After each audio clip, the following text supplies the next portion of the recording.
Good morning, Mr. Speaker. Secretary Barella, thank you very much for being here today, and thank all of you who have an interest in informed consent for joining us this morning. My name is Richard Holcomb. I'm here in my capacity as a member of the Board of Directors of the Tourism Association of New Mexico, and I chair their Education Committee. What does Spaceport America mean for tourism in New Mexico? Well, for starters, according to recent data from Spaceport America, it means the creation of 230 permanent jobs from visitor experience operations and a payroll of $15 million a year. But it's much more than this.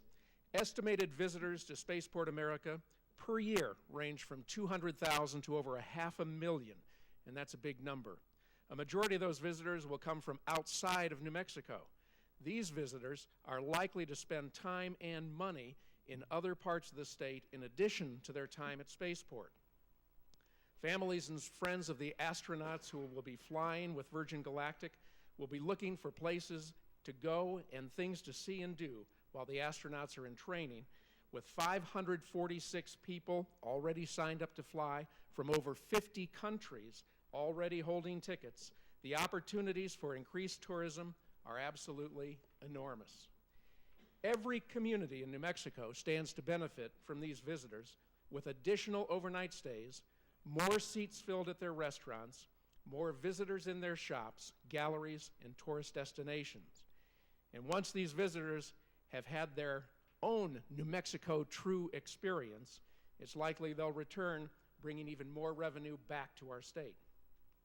The tourism industry is the fourth largest employer in the state. All of us know someone who works in hospitality and tourism, and you probably know someone who's lost his or her job due to the economic downturn. Spaceport America offers the opportunity to not only put more people to work, but to put people to work for the long haul, years rather than months, careers rather than part-time jobs. Let's put all of that into perspective.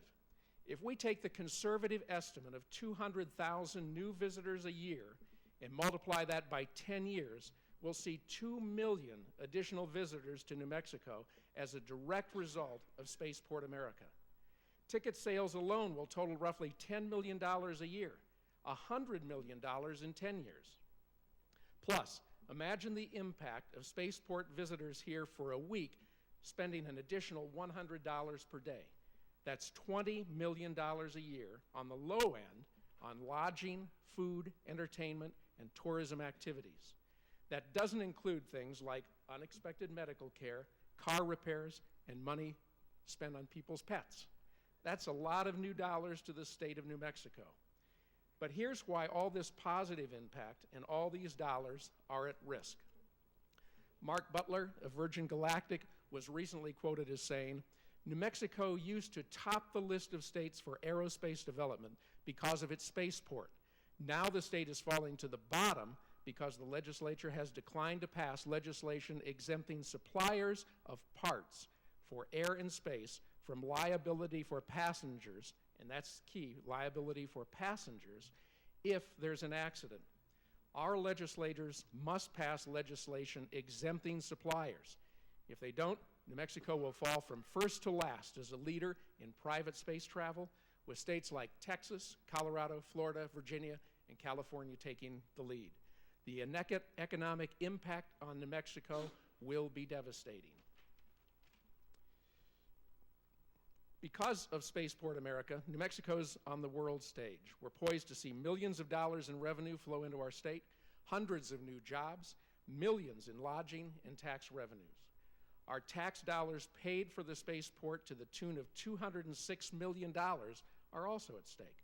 We can't afford to let this facility and opportunity become a white elephant when we have the white knight poised to rocket New Mexico into new and much brighter future. Thank you.